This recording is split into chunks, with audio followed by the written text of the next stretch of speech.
Good evening, ladies and gentlemen, forever business owners, distributors throughout the Kingdom of Thailand. My name is Joshua Dominic Pongwattana, and I'm the CEO of Forever Living Products in Thailand of Aloe Vera Technology Enterprise Company Limited. I would like to take some time to explain a little bit of the history of the aloe vera juice in Thailand. Aloe vera juice was introduced into Thailand in 1985. This is the original drink that was created by Rex Mon in Forever Living Products International in the United States back in 1978. A couple years later, after aloe vera juice was introduced in around 1981, there came a drink called the aloe vera gel, which was a sister product to the aloe vera juice that everybody knows and loves, but no longer knows anymore. Aloe vera juice is the original aloe vera drink in Forever Living Products. But over time, during the 80s and during the early 90s, the gel became more popular because it was easier to register as a gel rather than as a juice. However, in several countries, the juice was still the main product, but over time, because of re-registration and new laws that were coming out governing the consuming of drinks, the juice became less popular and the gel became more popular. In Thailand, we stuck with the original product, which was the juice, in 1985. So in the summer of 1985, the juice became the official recognized product of Forever Living Products in Thailand, all the way up until just recently. Over the years, the aloe vera juice was very special because it had a patent stabilization process that nobody in the world could replicate. It was a corporate secret, and nobody could do what we could do. Nobody could replicate the quality, and it was an amazing drink. Millions upon millions of people drank this bottle. It became known as the motor oil bottle. Some people are wondering, like, what is that, an oil bottle for your car? I'm like, nope, it's aloe vera juice. What business are you in, the automotive company? I'm like, nope, health and beauty. So this was the original drink, and after several years, you can see the stenciling of the actual product. The old logo was the seagull, and then we moved to the eagle several years ago, like over 12, 13 years ago. And then you have all the content of the aloe vera juice at the time. But over time, the laws changed and they developed. And so a new juice was introduced into Thailand back in 2011, 2012. They had a new juice that came out. And it's the same formula basically, but instead of being stenciled on it, there was a sticker that was added on. And then there were additional ingredients for transparency for the consumer, still using the same polyurethane bottle as well. And then later on, in around 2015, 2016, we began to receive new notifications for consumer drinks from the Thai law regarding the formula. You know, the aloe vera juice is 95.1%. It is, I used to always lecture all the time that this is 100% aloe vera. It is 100%, but the content is 95.1%. I used to mention in many of my lectures that in order for aloe vera juice to have any usefulness in the human body, it should have at least a level of aloe vera juice or content of aloe vera 40% and up. On the market, we typically see between 2 to 7% of aloe, and that's mainly because aloe is freeze-dried, or it comes in capsules, or it's rehydrated, or they add sugars and add water to it and different flavors to make it more palatable for the tongue. But aloe vera juice only had the natural lemon and lime flavor. That was the aloe vera juice. Now, the sister drink, the gel, was just raw aloe. There was nothing else at all. It was just the gel only. So a lot of people were thinking, oh, the gel's better than juice, which is not true at all either. The content was the same, except for the fact that the aloe vera juice had a lemon lime natural flavor, which the gel did not have. I remember going back to the United States to visit home, and I bought the gel, and I got used to drinking it over the summertime. I thought that was kind of strange taste, didn't taste the same. And then when I came back to Thailand, I went back to drinking the juice again because my gel ran out, and I thought, look, it's another taste, and I had to get used to that as well. But as far as the purpose and the usefulness of the juice and the gel, they had the same applications as far as cosmetic or internally if you drank it.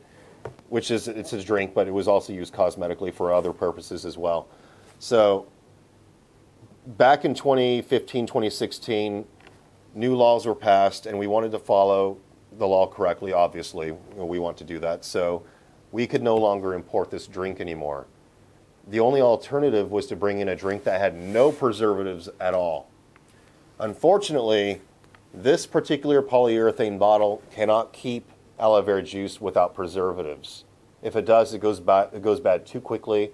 It doesn't last. You can't keep it in hot climates without it. So I used to say, like, oh, this bottle can, endure sun, rain, snow, everything. Yes. And because of the bottle and because it had a very powerful oxygen protective barrier, but also because there were a little bit of preservatives in this formula. If you took that out, it would completely negate the formula and it would spoil too quickly. So then we introduced the Tetra Pak Aloe Vera Juice Japan. And the reason why we introduced Aloe Vera Juice Japan into Thailand some years ago, 4 or 5 years ago, was because the Aloe Vera Juice Japan was the closest drink and in taste to the aloe vera juice. Now, some people might remember this. This is the original aloe vera juice drink that everybody knows and loves in Japan. This drink got Japan to #1 for years. And everybody, thought, well, when they tasted the aloe vera juice in Thailand or in Japan, was pretty much the same. The difference was that the preservatives in the aloe vera juice drink in Japan was less than the one in Thailand. Now, I don't want people to get confused saying like, oh, there's a lot of preservatives in the juice. No, the preservatives were like that much. It was almost negatable. But we still needed to have a little bit of it in there. The Japan juice had even less than that. And then when Japan closed their production factory, even though the juice was coming from America, all the raw materials, all the juice, the entire formula was coming from America but was being packaged in Japan. When that closed down, they decided to produce the new Tetra Pak Aloe Vera Juice Japan. So this said goodbye and was replaced by the 1 liter Aloe Vera Juice Japan. There was also a 330 milliliter that came out later, right here. So the difference between this and the old Japanese drink was that this had no preservatives at all.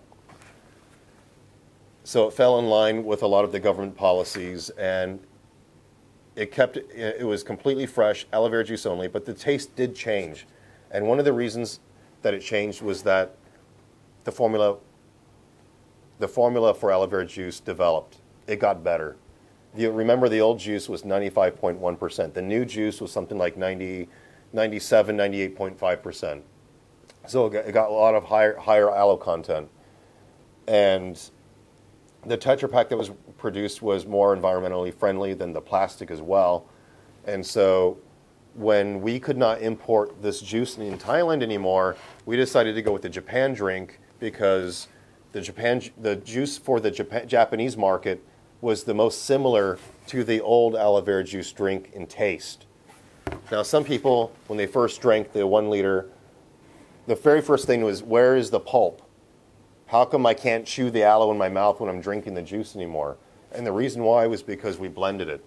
We blended the juice so finely that the pulp was dissolved into the liquid. And being in this Tetra Pak bottle, because there's no preservatives, the taste did change a little bit, also because the aloe content was increased. So when people drank it, they're like, oh, I can tell it's aloe vera juice, but it tastes kind of different. And that was the reason why. So we had the aloe vera juice Japan for a long time. And to break all the myths that I think I receive 100 emails a day on this in the past was, why are we importing juice from Japan? This juice was not made in Japan. The formula was made in the United States, and it was packaged at our Tetra Pak plants in Europe. And then we took a portion of the products that were slated for the Japanese market for the Thai market. And we did that because over the customer service surveys, we found that a lot of Thai people still wanted the old taste of that lemon lime flavor. And that's why we went with the aloe vera juice flavor. So we had this for a long time. Later on, there were supply chain issues and there were problems with production because the aloe vera juice for Japan is only produced once every 3 or 4 times a year. So the cycle has to be changed so that the aloe vera gel that's going worldwide can be produced more and more. So we thought, okay, well, let's start registering the aloe vera gel so we can have a backup to our aloe vera juice. The thing is that once we brought in the aloe vera gel into Thailand, the formula changed. The aloe vera gel was at 99.5% in aloe content. The new formula, which came out just this past year, is 99.7%. 99.7%. 0.3% being ascorbic acid, which is like natural vitamin C that's already in the liquid. So the content of aloe is even higher than what we had before. So that's why we decided we're going to go with the aloe vera gel. And we brought in the aloe vera gel. First, we had the aloe vera juice in 1 liter for a while. And then we introduced the 330 into Thailand. And the reason why we went with the 330, so no more 1 liter, we stuck with the 330, and this is the reason why. We did have a lot of questions about this from a lot of the foreigners in Thailand. What happened to the 1 liter bottle? Why is the bottle smaller? And the reason is because of the environment in Thailand. Thailand is a very hot tropical climate, and we found that a lot of 1 liters are spoiling too quickly. Because remember, these 1 liters, they have no preservatives, so as soon as you open them, you got to put it in the refrigerator. And once you put it in the refrigerator, we can only guarantee its purity for up to 7 days. After that, the quality just starts dropping. Now, some people said, well, I drank it after 2 weeks, it's still fine. Yes, you can still drink it after 2 weeks, even 3 weeks. But the fact is that the 100% purity is no longer there after about a week or so. So it's not exactly a week, but that was the established time frame. So we decided it would probably be better to introduce the 330. One, the 330 is more versatile. Versatile how? Easier to carry, you can take it everywhere with you, and we found out that people were drinking it more. And what happens when you drink more aloe? Well, you get healthier, and you repair your body a lot faster. That's for sure. So we decided to bring the 330 in because we found through surveys that most people are drinking about 1 liter per week. That was pretty much the average. I mean, if you had severe health problems or you wanted to drink more, some people drank like a whole bottle in 1 day, some like every 3 days or so. But the average was typically about 1 bottle every week. There were some people that drank 1 bottle a month. I said, well, if you're drinking 1 liter in a whole month, you might as well not drink it at all because it really doesn't help. You probably want to finish a bottle of about 1 liter every week or so. Or you can drink more than that, depends on your needs. So we introduced the 330, and the 330 became a huge hit worldwide. Nobody understands why Thailand is selling the 330s as much as we are. We are the only country really selling the 330s as much as we are. The other countries are still doing the 1 liter, and the reason why is because they have colder climates. But we found out in hotter climates, the 330 is a lot better to use. So we had the aloe vera gel, or the aloe vera juice 330 for quite some time now, for the last 2 years, 3 years or so. And then we decided to bring in the aloe vera gel. And the reason why, reason why we introduced the gel into the Thai market was because the formula had developed to an extent so much that we wanted the aloe vera gel because it had the highest aloe content.